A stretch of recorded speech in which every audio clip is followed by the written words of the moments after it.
Hi everyone, welcome to another episode of Let Me Plan Your Life, and today's guest is Paul. Paul, why don't you tell us about yourself?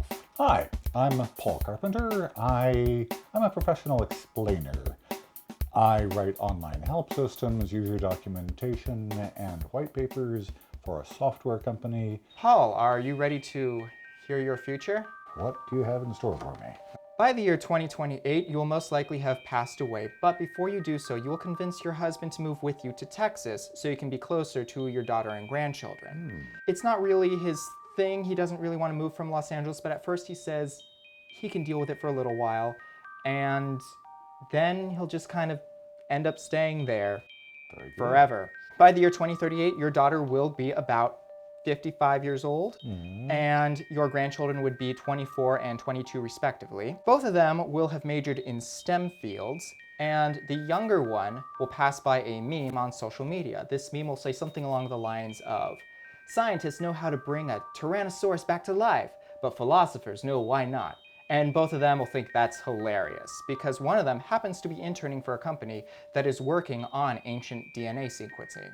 By the year 2048, your grandson's efforts in the labs will have both paid off and doomed him. Oh. You see, he will resurrect a raptor, and his company will run out of research funding.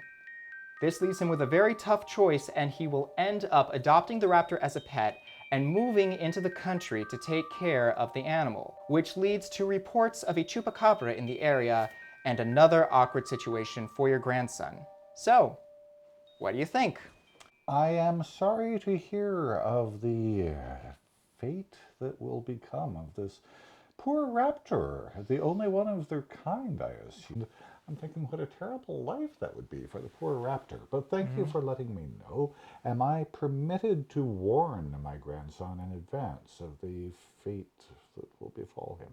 You can try. Do my best. Thank you for that. Anytime. Now, would you like to hear more about what's happening in 2018? I would, very much so. Let's see what we have for you. So, you said that your goal was to be a voice for the voiceless. I'm aware that I have a somewhat unusual personality. I don't mind taking infinite pains, doing drudge work. I know I have a distinctive voice, and I very much like to explore small nuances, or possibly nuances, or even nuances in tiny variations in pronunciation to suit the customer's needs.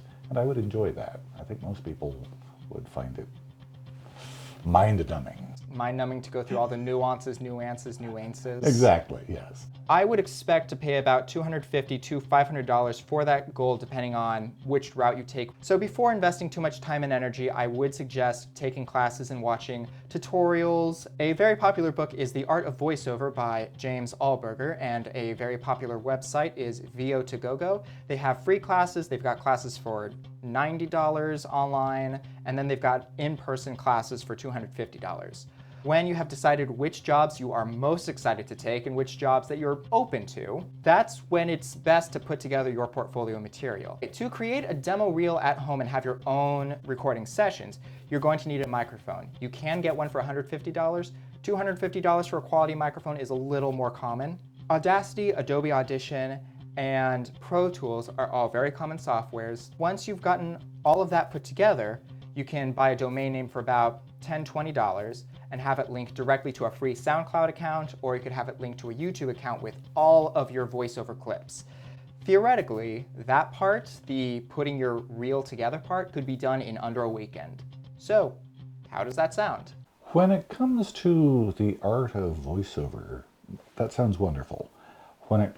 My true goal, however, would be to hook up with, I'm not sure, a medical or software, so that I can phonate the phonemes and someone else could assemble them into sentences, like the late Stephen Hawking had with his artificial voice. Sure. And I don't know how to connect with folks who will be doing that in the future. All right, well. But certainly getting started as a professional voiceover person, get my name out there and show people what I can do. So. Thanks so much for stopping by. Oh, thank you so very much for doing all of this research for me. I very much appreciate it, Mark. Thanks again for joining us on Let Me Plan Your Life. If you would like to be on the next episode, hit the link below. If you would like to follow us on social media, we'll have really cool behind the scenes content. And make sure you hit the like and subscribe buttons up top. Thanks a lot and see you next time.